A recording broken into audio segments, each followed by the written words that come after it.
Allez, salut les amis, c'est parti pour la matinale du lundi. Il est 11h19, on commence directement par Bitcoin sur le daily. Laissez-moi zoomer tout ceci. Donc, toujours dans une structure swing qui est baissière, structure interne toujours haussière, l'order flow également. Ah, autant pour moi. Non, l'order flow est passé baissier les amis. Alors, encore une fois, c'est une limitation de l'indicateur qui n'arrive pas avoir un choc lorsque la bougie a cassé le haut et le bas de la bougie précédente en une seule fois.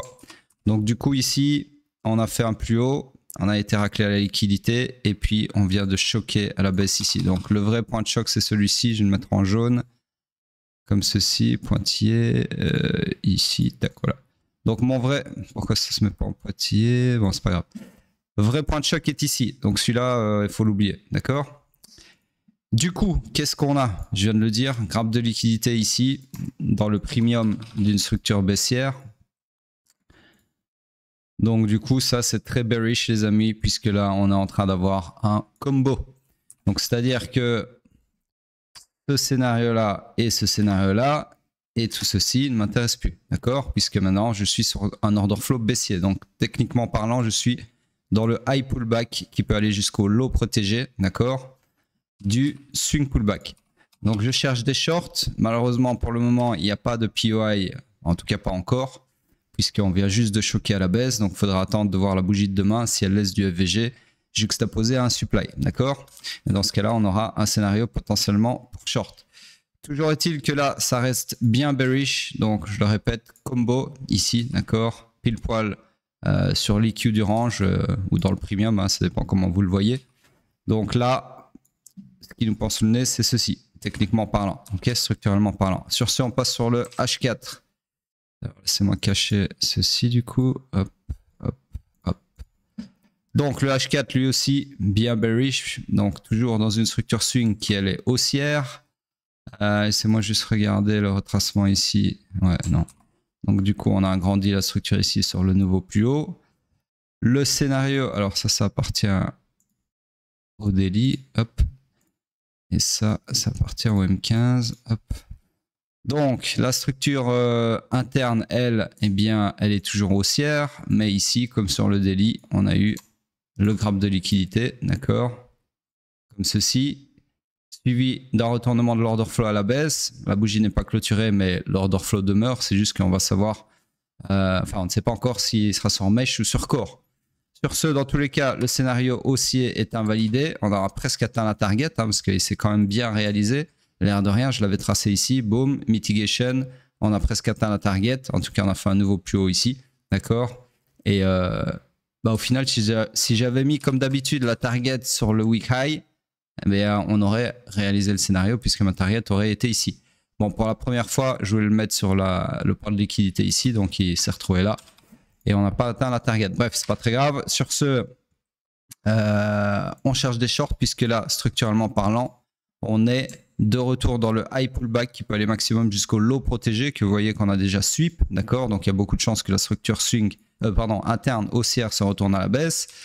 Et donc, pour le moment, on est toujours, donc je recommence, dans le high pullback du swing run initial, d'accord?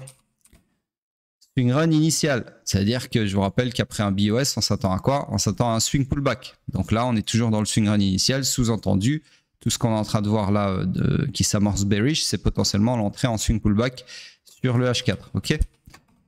Donc, même chose que sur le daily, pas de POI, on attend la prochaine bougie pour éventuellement avoir un scénario pour shorter cette entrée en swing pullback.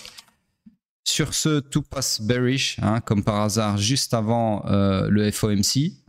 Donc, je crois aussi, attendez, laissez-moi regarder parce que ça c'est important. Je crois aussi que c'est cette semaine, c'était le 17 de mémoire, qu'on va avoir les taux d'intérêt. Enfin, la décision de la Fed. Ouais, bah ouais, c'est mercredi. Donc, semaine extrêmement importante. Alors, de deux choses l'une, c'est soit début de semaine, donc lundi, mardi, vu que la décision de la Fed c'est mercredi, et le FOMC aussi, donc là c'est double combo dans votre gueule, hein. Reste à voir si ce sera bon ou pas bon pour les cryptos. Donc tout ça pour dire que les deux scénarios que moi je vois, c'est soit lundi, mardi, donc c'est moi juste faire un truc comme ça. Donc là, le 17 c'est ici, ok? Donc on va y être vite. Alors je vais le faire sur M15, ça va être plus parlant. Ouais, non, c'est un peu trop petit le M15, voilà, H1. Donc en gros, lundi, mardi, on fait le swing pullback, je sais pas jusqu'où, peu importe. Donc en gros, baisse. Décision de la Fed, FOMC mercredi, et on pump sa grand-mère, et c'est parti pour la remontada infernale. Ça, c'est le premier scénario, d'accord? Deuxième scénario, c'est on fait rien de spécial, peu importe qu'on fasse hausse, range ou baisse, peu importe. Et au moment de la décision de la Fed, crash. Pourquoi crash? Bah, il y a deux solutions. C'est soit il ne coupe pas les taux et là, bah, le marché va déchanter, clairement. Ok, donc du coup, bah, crash. Ou alors, il hausse les taux, ce qui est une bonne nouvelle, mais qui a vu que, comment vous expliquer ça? C'est potentiellement, c'est toujours le risque avec une news qui est fort attendue, c'est potentiellement le marché a déjà pricé la bonne nouvelle. C'est-à-dire que la hausse qu'on vient de voir sur ces jours passés, donc ceci, c'est en fait le marché qui anticipait la bonne nouvelle que le 17, la Fed allait augmenter couper les taux. Je ne sais plus si c'est augmenter ou couper. Bref, on s'en fout. En gros, anticiper la bonne nouvelle bullish. D'accord? Et donc, le jour où la nouvelle sort, on a ce qu'on appelle un sell de news. Et donc, en fait, la news a déjà été pricée. Donc, quand on a la confirmation de la news, le marché fait le contraire. D'accord? Enfin, ça crache. Sur une news bullish, hein, bien évidemment. Donc, voilà. Encore une fois, c'est très compliqué. L'analyse fondamentale, vous pouvez jamais être sûr de la réaction du marché. Voilà pourquoi je déconseille fortement. Et personnellement, je n'ai jamais utilisé l'analyse fondamentale dans mes analyses techniques et dans mon trading parce que, voilà, analyse technique, ça vous permet dans tous les cas de retomber sur vos pattes. Ok, peu importe ce que l'analyse fondamentale fait. Bref, sur ce, désolé pour le discours un peu décousu de cette matinale, mais j'ai très mal dormi. J'ai vraiment la tête dans le cul. Là, je me force à vous faire la matinale. Donc, il va falloir faire avec. Sur ce, on passe sur le M15. Le M15, c'est-moi juste cacher ceci qui n'appartient pas au M15. Voilà. Hop. Donc, le M15, je disais, est toujours, oui ou non, laissez-moi regarder. Ouais, il est toujours dans son range. Ici, d'accord. Donc là, un peu dégueulasse, en tout cas pas terrible, puisqu'on est toujours dans une structure swing haussière qui n'a ni réussi à se perpétuer à la hausse, puisqu'on n'a pas clôturé de corps là, et qui n'a pas non plus réussi à retourner la structure à la baisse, puisqu'on a suppé le strong low. D'accord? Donc là, c'est 50-50, ok? Aucune idée de ce qui va se passer. Bref, c'est pour ça qu'on a recours à la structure interne et à l'order flow, parce que la structure swing, c'est pas suffisant. Donc du coup, structure interne, elle s'est perpétuée à la baisse. Ensuite, elle s'est retournée à la hausse ici, comme ceci. Et ensuite, c'est retournée à la baisse ici, d'accord? Comme ceci. Et l'order flow, lui, est baissier. Donc là, vous avez simplement le high run initial du retour en swing pullback, ok? Ouais, du retour en swing pullback. Voilà, donc en gros, on cherche des shorts. Le POI le plus proche du price action pour chercher des shorts, c'est ce buy to sell week range ici, sur lequel vous pouvez chercher finalement des shorts. Ok. Donc en gros, comme ceci, ceux qui n'ont rien capté, comme ceci. D'accord. D'ailleurs, ici, on a eu une belle mission échouée qui n'est autre que le graphe de liquidité que j'ai déjà indiqué sur les hauts time frame, à savoir le daily et le H4. Donc en gros, encore une fois, ça a très bien marché. Grappe de liquidité, enfin pas grappe de liquidité, mission échouée, je voulais dire, d'accord? Donc, on n'a pas réussi à clôturer un corps de bougie au-dessus de ce week high ici, qui était la destinée de la structure swing.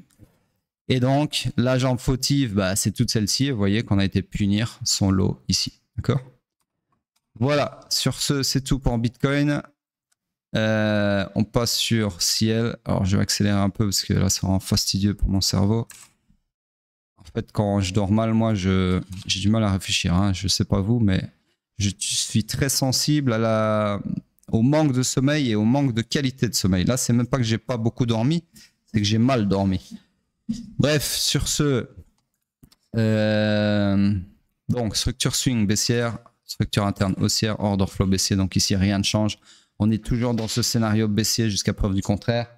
Et on passe sur le H4. Sur le H4, structure swing baissière, structure interne haussière, order flow haussier. Donc on est dans le iron final du swing pullback. Donc ici, on cherche clairement des longs. Le POI le plus proche du price action pour chercher des longs, ça serait celui-ci. Non, autant pour moi. Ça serait... Qu'est-ce que c'est que ce bordel? Alors pourquoi est-ce que j'ai un FVG ici? Ça, c'est pas juste. Il n'y a pas de FVG là, donc c'était bien juste ici. Je sais pas ce que l'indicateur il fout. Hop. On a vu ça avec le gap, peut-être changement de contrat ou ouverture, je sais pas trop.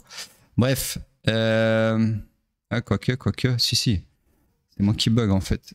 Autant pour moi, il y a bien un FVG, donc du coup, ici, ok.